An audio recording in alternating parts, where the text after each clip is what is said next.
Hey out there, this is December 23rd, 2016. It's Friday here in Northern California, and it's just about 9:24 in the morning. Got a wet, rainy day outside. It's a little warmer than it's been, though.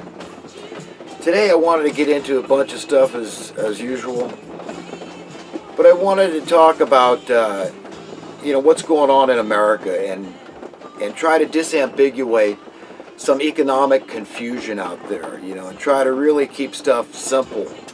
Sometimes it's important to use words that aren't typical because it's in order to communicate certain things and certain things that are hidden often from the public.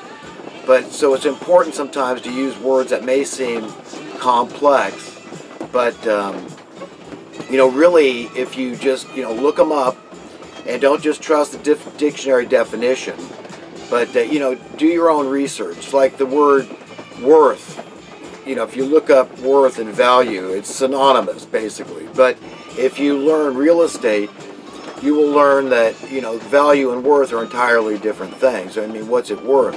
It's a very relative term. It's very subjective, But is it valuable to you? Yes, I mean, anytime you're talking about housing, for example, it's, how do you put a dollar figure on your survival? So in that sense, housing is priceless. Even if it's a shack, it's still something. It's still a roof over your head.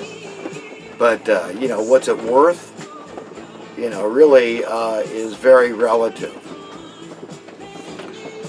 And you hear often in real estate, location, location, location, yeah. Well, if I was talking to the rest of the country, because Californians already know, all the people that live here know that high cost of housing is a bad thing. It's just like high taxes. It's not hard to figure out. It's very logical. And people need to understand these things to be empowered. And, manufactured poverty cannot remain America's primary GDP in perpetuity. Okay, this can't go on forever. And that's exactly what people have to understand has been going on. I've been watching this thing unfold for a long time. And I'm the kind of guy that likes to get to the bottom of problems. I like to say, what's wrong here and why isn't it getting fixed? And then when you stumble upon the fact through a lot of research and empirical evidence, just living through it, observing what's going on, putting two and two together, you figure it out, and then you get some schooling. Yeah, I was right all along, intuitively. People understand things like supply and demand. They know that, their cost of living should not necessarily go up. In fact, it should necessarily go down if we're making progress as a society. It's burden. This is the way people need to see taxes, and they need to see the cost of living.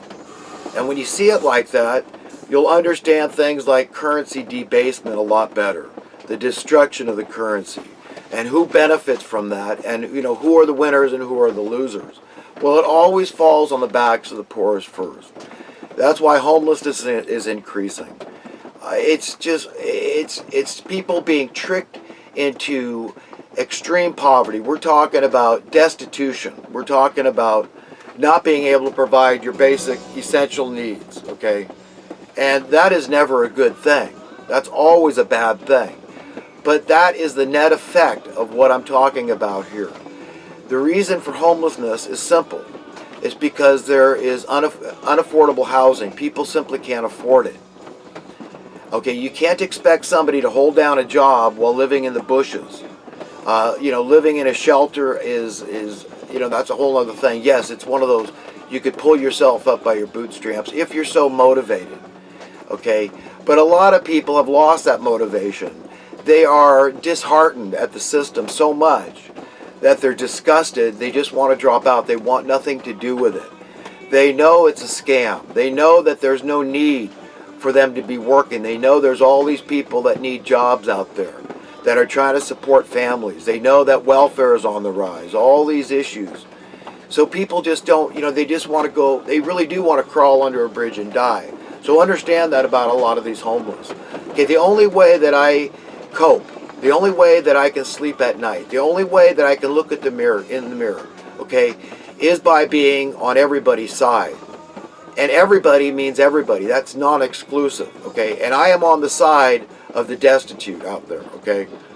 And if I had my way, and I mean what I say, everybody would have their share in the planet, okay, at birth. That would be our paradigm. That would be our reality. That's how I live with myself. Because I believe that's what God wants. And when I say I can be on everybody's side, yes, I can be. That doesn't mean that I agree with somebody. It just means that I love them, okay? It's like Jesus taught, I believe it was Jesus that taught about the stream. And he was talking about the words, the things we say that come out of our mouths. It starts in our heart, okay? And we harbor it. And then it becomes a belief, and it comes out our mouths because we're a proponent of that belief. So he asked the question, do fresh and bitter water come from the same stream? And we could logically say, no, they don't. But then if we look at ourselves and we see how they do indeed, that's what the point he was trying to make, is that you're a sinner, you're a liar if you say you're not a sinner. We're all sinners. And that's what happens. You know, fresh and bitter water come from the same stream, and it's repugnant to the sight of God. It should not be the case. You know, we're magnificent creatures, and we should live up to our potential as best as we possibly can and just be ruthlessly honest with ourselves and with other people for their own good. If you're loving somebody, even your enemy, your worst enemy, you can tactfully, with that divine power and grace and mercy, you're going to show that person, okay, with the fresh water, that only fresh water pouring forth from your stream, you can touch somebody. You can pull them from the flames. They're on the way to they're on their way to hell. They didn't even know it. But this is the power of words, because it's what's in our heart. It's like Jesus said this about murder. If you hate somebody, you really don't care. You really wish they were dead, that they didn't exist. And that's where it starts. It starts in our heart. And, you know, what does the Bible say? Let vengeance be mine, said the Lord. There's one good reason to be against capital punishment right there. You know, I'm opposed to violence. I think we're much more empowered with the pen, with the word, the spoken word. And we've got to understand what's going on here, is that the division that's being created with the people at the top, that they don't care, they don't take sides, they're not a Democrat or Republican, they're not a communist or a crony capitalist, okay? They're not a conservative or a liberal, okay? They're just the grand puppeteers, the master manipulators of our language, and trying to get us focused on little things to take the focus off them, to keep you from being empowered. And that's what I would like to do. I like to try to help people be empowered through, through understanding basic economic principles and why your cost of living is supposed to go down and why that's an anathema. That's a really bad thing. That's onerous to our current rulers, the establishmentarians, the overlords, these illegitimate overlords at the top. It's the money printing class, and it's the politicians that validate what the money printing class do. Okay, it's these policies that are going on, because if your currency started increasing in worth, and that just kept going on indefinitely, you can see how that would lead to prosperity across the board. That would truly set people free. People don't understand that they're not free, okay? But as long as you have, you're beholden to the tax collector, or you're beholden to the cost of living collector, okay, then you are not free. Okay, so, you know, using currency as a means to an end is just playing the game. Okay, you say we need money, but really I'm telling you we don't. If we understand we're all born rich and we all serve by our conscience, we say that's sufficient. I don't need anybody telling me what to do. I've got a conscience. I've got an owner. I've got a creator God that loves me and tells me, gives me everything that the earth contains. That's inherently wealth. You know, that's the natural resources, all the fishing, all the timber, all the agriculture. It belongs to everybody. If God's children belong to everybody, it belong to Him. All of us belong to Him. We're all His children, beloved equally. The earth belongs to Him. Then it's only, to me, scientific. It's logic. You don't even need to believe in God to just say, well, yeah, that's reasonable. Okay, that should be our paradigm. Imagine how dramatically different that would be. Who would care if you were a communist or a socialist or a crony capitalist or a capitalist, we wouldn't care. Okay, money would be moot. It would be irrelevant. We wouldn't need it. Okay, we'd be serving out of our conscience because you're given certain talents and you can learn a lot of different talents. You could do a lot of different things in your life as you please because you're 100% entirely free to learn everything you want to learn, do everything you want to do at any given time, live wherever you want to live, and that's it. End of story. Okay, so I'm trying to remember how long I've been talking here.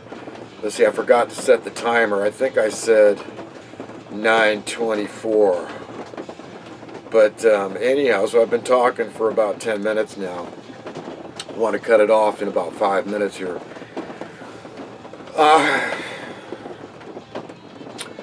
But anyhow, about the, what's going on with, the mainstream media, okay, quote mainstream media, the fake news media, telling people that, housing prices going up is a good thing. This is an essential human need. Could you imagine if they tried to tell people how good it was when gas prices started soaring? You see, the duplicity is palpable. Okay, you could cut it with a knife. And this is how they trick us. They brainwash all of us. We're being trained. Understand that. Delusion. We're made to believe in delusion here.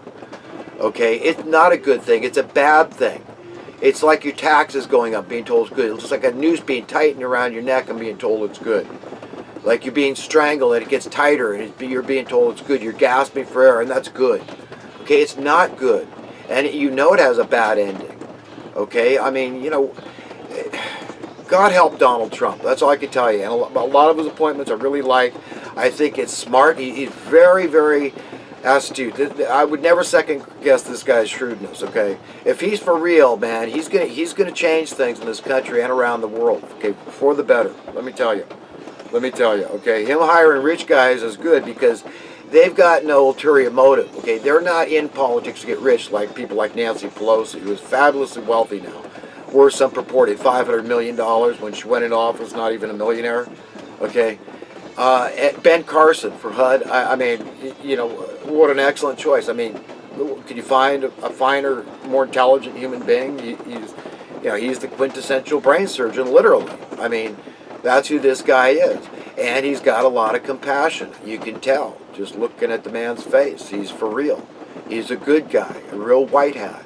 And, I just, God, protect Trump. I want changes. I hope to believe that, the Battle of Armageddon is already over and done with here. And that, we're just in the final stages of the end of the age and the return of Jesus. This whole, because I really want things to change, man.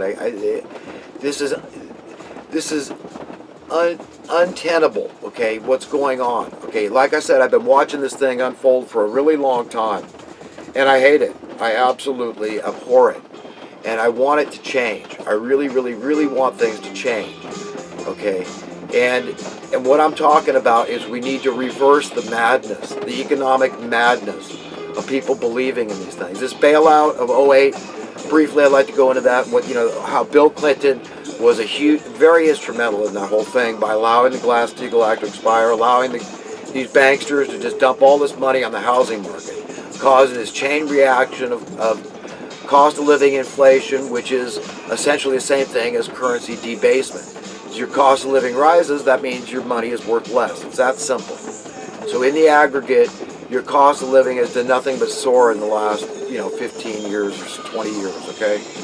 Okay, Nixon didn't help, Reagan didn't help, Nixon going off the gold standard, Reagan, not knowing what the hell was going on with the banksters. I think they walked all over him in deregulation and stuff. We remember the housing and, home loan and scandal and all that stuff.